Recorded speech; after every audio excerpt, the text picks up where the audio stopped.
Well,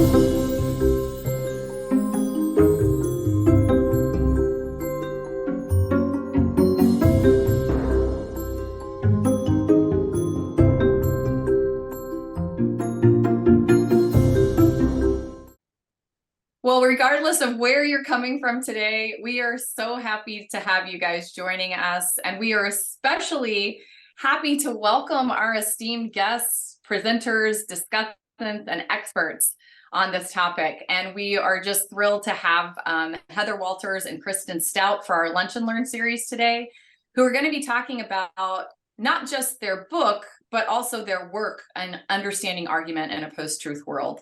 And before I shift this to these wonderful colleagues, I want to tell you a little bit about each of them as well.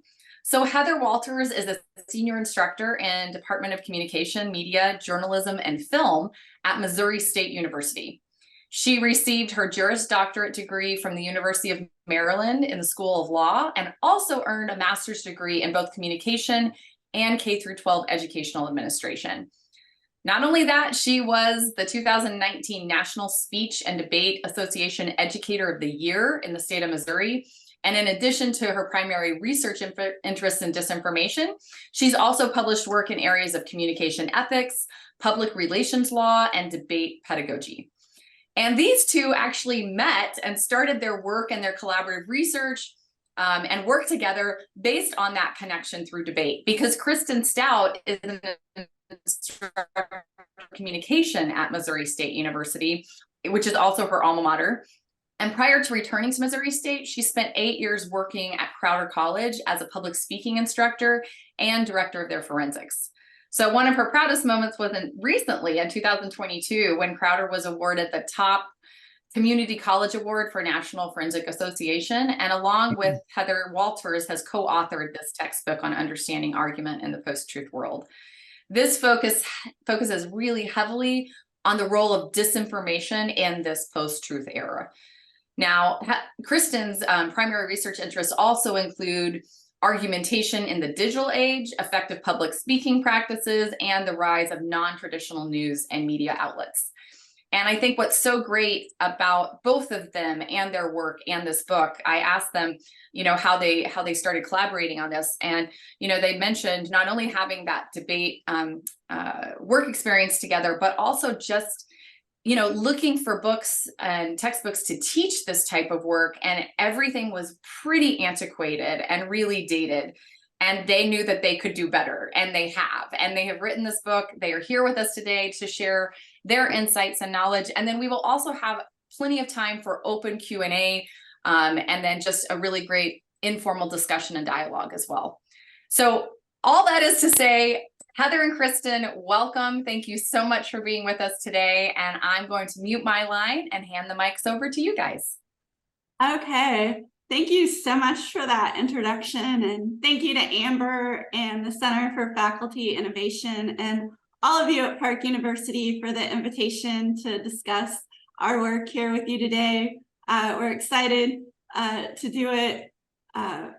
We, like she said, thought about how information was being accessed by students and the quality of that information in our role as debate coaches, and became passionate about this project because we know that now more than ever, we all need awareness and tools we can use to navigate a world where disinformation has become pervasive and is part of our everyday life. So we wrote this book because we wanted students to have access to the tools they needed to critically evaluate information, given the rapid nature of changes in our highly technological world. So specifically here today, we are going to investigate how disinformation is structuring our lives and experiences.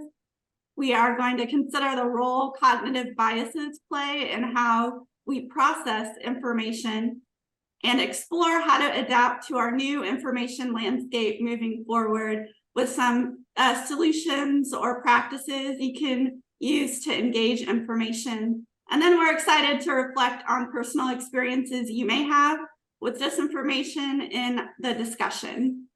But Before we dive into the core lessons we want to share from writing this book, we are going to take a couple of seconds to set the stage for this. So first, we think it's important to understand the significant scope of the disinformation crisis that we're facing. Many people still have the perception that if you aren't interested in politics or that's not your thing, that you can safely insulate yourself from the way disinformation is structuring our lives. And we believe that this is definitively not the case. We have learned through researching how disinformation is impacting everything, like healthcare access, business decisions, the way we treat mental illness, education, and really all areas of our lives. And also, given the past few months, we think we should all be well aware of how changes to the information landscape are amplifying the effects of this disinformation. The way students receive information, including from social media platforms and apps that we use on our phones, these are also known for disseminating mass amounts of disinformation. And the rapid deployments in artificial intelligence will make disinformation available on a much broader scale. It will make disinformation harder to detect, and it will further personalize how disinformation is delivered to each person. And we're going to talk a little bit more about that in some of our lessons. And Kristen. Okay. So one of the ways that we came to this is that we both teach argumentation courses. And so over the semesters and the years as we were engaging with students, we started realizing there were some themes among students about how they deal with information overload and the massive amount of information that's available. And we kind of categorized it into 4 areas really of responses that students created. But in response to being asked to seek objective information, there was a lot of pushback. And those responses came in a few ways. The first one is that information overload and the fact that there's information literally everywhere at our fingertips at all times, all day, means that they just give up or refuse to engage. It's too hard to figure out what's objective. It takes too much time, so I shouldn't really try. Which leads to what Heather was discussing, which is they kind of just say, well, I'm not political, I don't need to get involved, because they don't know how to work through all of that information. Another common reaction, and something that goes beyond just our students, oftentimes some people call this the Fox News effect, even though it happens on both sides, is you pick one person or group to trust and you just listen to what they say. Whatever they say is the truth, because you have decided that you trust that particular organization. And some people work very hard at establishing that trust and creating the environment that they should be trusted, and others have more malicious intent, but they just pick an outlet or they pick a person and they just decide that that is the arbiter of objective information, and then they don't really want to look outside of that. A third way that they do that is that they end up believing, and this is something that I spent some time in K-12 education as an English educator, and as we try to teach objective information, we talk about how there's bias. Well, we have overemphasized that bias to the point that most students just say, well, everything has bias, so I get to pick whatever I want as my truth because the bias exists everywhere, and they don't know how to determine, types of bias or malicious bias versus not, versus just differences in perspective. And the evolving scope and the way that AI has evolved rapidly, especially in the last year, means that they've just become dependent on AI to solve those problems for them. So I'm just going to put in Chat GPT, what is the truth about this? And whatever is there is what they've done. And as a result of that, we have come to the first lesson that we want to talk about, which is the role of cognitive bias in how we process information. So cognitive dissonance is what happens when information is presented to us that doesn't match our worldview and doesn't match what we know to be true of the world. And the thing that I think that's important to know about it is it's not just an emotional response or an interpretation, but it's actually how our brain processes information. Because when we hear something that's new and scary, our brain tries to protect us from those feelings of discomfort and from rejection or from being wrong. And so it will literally change how we process information in order to keep us from having to learn a new thing or to be told that we were wrong. But when presented with information that doesn't match our currently held worldview, there are a few things that we can do in response. And I say we, meaning people generally. We don't all respond the same way. Lots of that is shaped by our previous experience and what we know about the world. But the first thing that we can do is they just reject the information outright. I don't think that's true. I don't believe that.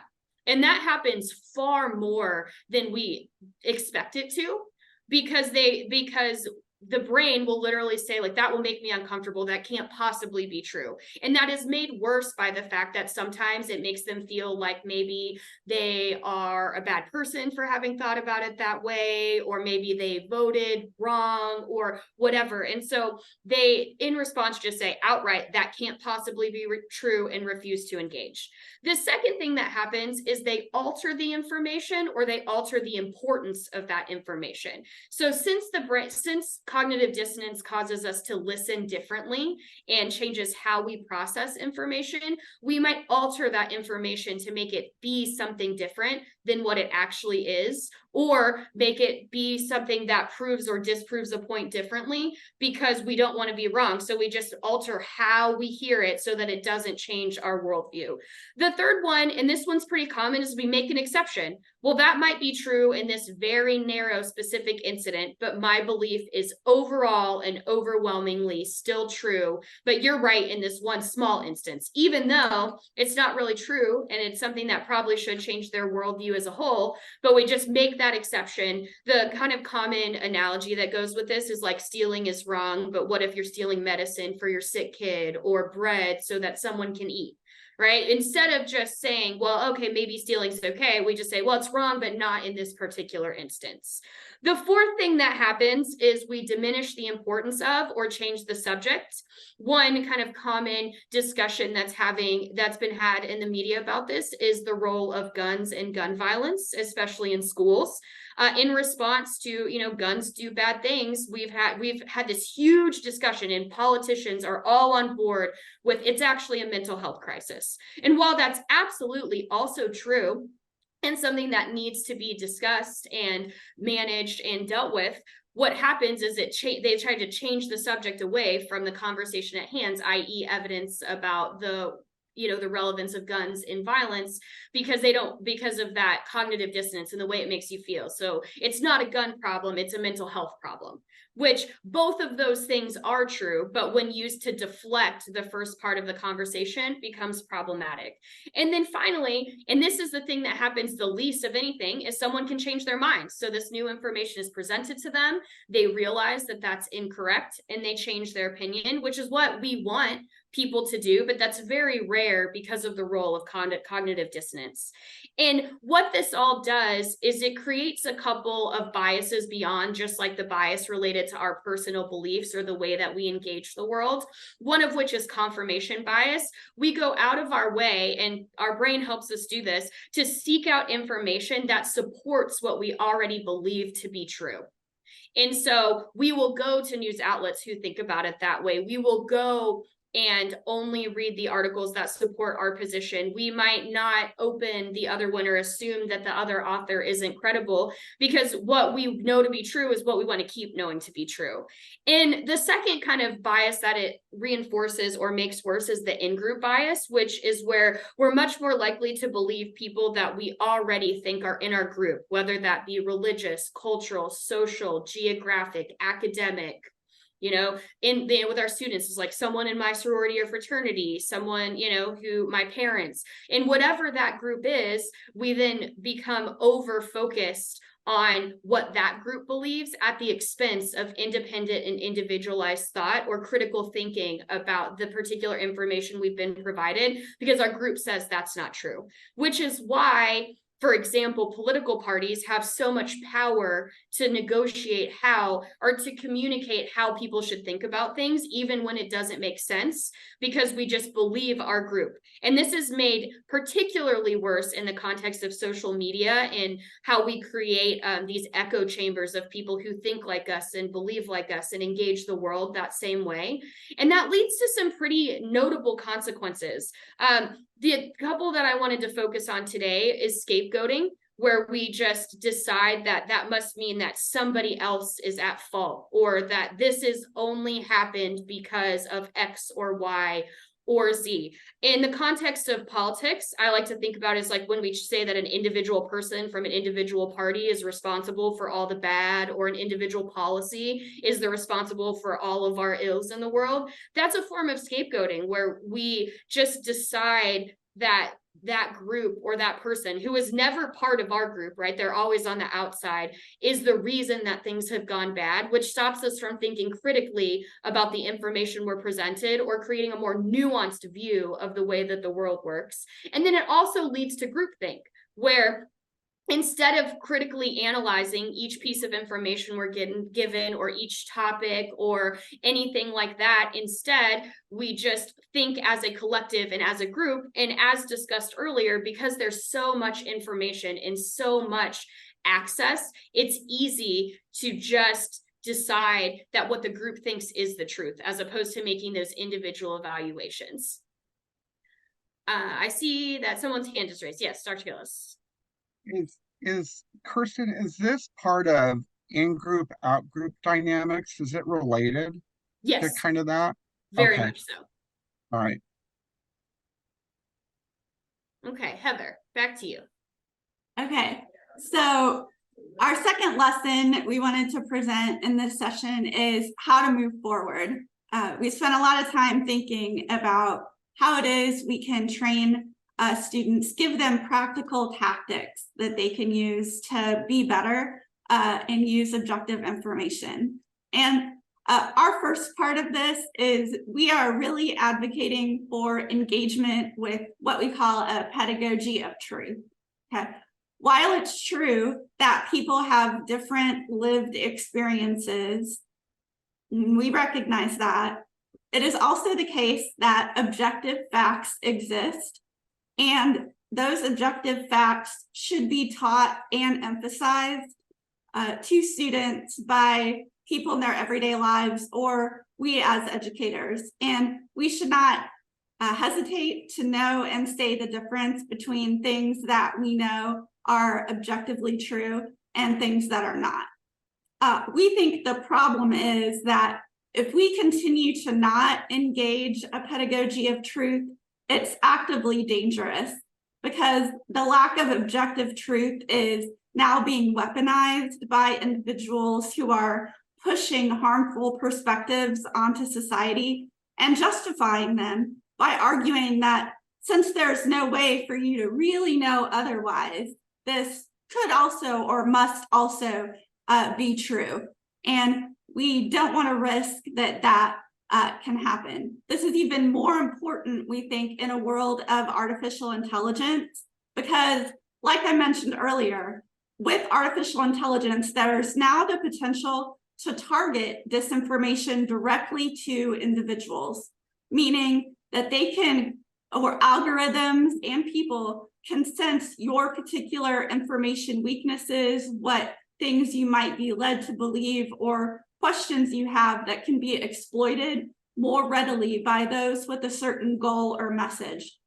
So that makes it increasingly important for us to focus on a pedagogy of truth. Okay. We also argue for the significance of small steps, such as shifting attention to being more accurate. These small steps make a big difference. Our research indicates that if people encounter too much false information, it weakens moral judgment and they become more likely to believe it. Okay. This means that in the places where people encounter disinformation, there need to be people there to help reorient the discussion toward objective truth. One particular mechanism that we've seen of this that I think really shares the message we're trying to do with this is that we need to meet people where they are in efforts to combat disinformation. One particular group we have highlighted in some of our other presentations is a group called the Online Abortion Research Squad. This is a group of volunteers who populate a subreddit about abortion, where people who are desperately seeking information can go and ask questions, but sometimes they could be getting messages that are not true in that forum. So this group populates the forum so that when they see facts being distributed that are not accurate, they can right there in the forum, kind of in real time, dissuade somebody from believing that message by providing them access to true medical information that they might be seeking. And this can be translated into many other situations, like wherever people are hearing or seeing disinformation, if people are there to spread counter information or ideally the objective fact, that will minimize the spread and disinformation's influence in our lives. And then we also think it's really important to teach and build digital literacy skills. We like to talk about the model of Estonia, which is actually a country that is exceeding the United States in how they teach media and digital literacy to students. It's a kind of K-12 emphasis in their curriculum, where throughout your entire life, you're taught how to be media literate, how to access facts, how to know the difference between what might be true and what is not. But we also think this is important to do in our classes as educators. And some of the tactics that we have found to be effective are kind of listed here on our slide. The first being pre-bunking. Okay, the ideology of pre-bunking is kind of based on the same as inoculating somebody, preventing the spread of a disease, for example. But inoculating people from disinformation is highly effective in preventing its spread and more effective than combating the disinformation once it's already out there and everywhere in the public. An effective pre-bunking message requires two things. One, an explicit warning about the impending threat of being deceived. And second, a refutation of the argument that will be made using the disinformation. Then, when someone sees a group that might be spreading disinformation, they can be like, oh, yeah, people told me this would probably happen. They said this is what they said and that these were the facts about this situation. So I should take that whole interaction with the person spreading disinformation or the story with a grain of salt and maybe look more into it so I can find out what is actually accurate.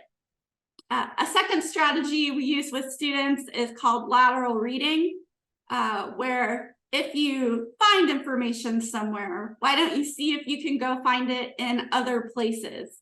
Okay, if those facts are replicated in different studies in different areas, that might be a good way to evaluate whether that information is correct. And our third strategy is nudging. We think this can be either formal or informal, but nudging is kind of making people take another step in their thinking about sharing disinformation. So combating the spread of disinformation on social media platforms by taking an extra step before you share false information. So instead of if you could just like directly push a button and share a story, we think it's better if a social media platform were to say, make you copy and paste the story into a different message, because you have to go through extra effort. And if you have to go through extra effort to share a story, maybe you'll put a little bit more thought in the process to whether or not you're sharing accurate information. Like, should I really be doing this instead of making it so easy just with a click of a button? And so one thing that would be great is if that was more available in a formal way on social media applications by requiring that extra step. But even if it's not formally required, it's a good thing to teach people and students to do, because then they might take more thought in that process as well. And then finally, we encourage people and students to evaluate support for government initiatives that might be directed at fighting the problem of disinformation. For example, learning about algorithms and algorithmic transparency initiatives in the government, thinking about what your position is on those, and if you are old enough to vote, voting for certain initiatives, and then also considering content moderation. What is your opinion about that? How do you think it can be implemented effectively? It has been implemented kind of randomly and not as effectively by certain social media platforms, but could we do a better job? And what is your opinion on that, so that you can provide quality information to government entities who might be discussing how we should formally move forward with this in the days ahead? Because we really think that this is really not even become the scope of the problem that it could be now that we're in a world of generative AI. All kind of signs point to this crisis becoming worse before it gets better. And so all of these mechanisms and more, we're going to need to be effective consumers of information moving forward in society. And those were our two basic lessons, and we are anxious and excited for questions and discussion about these lessons or anything that you are finding in your classes with students related to disinformation.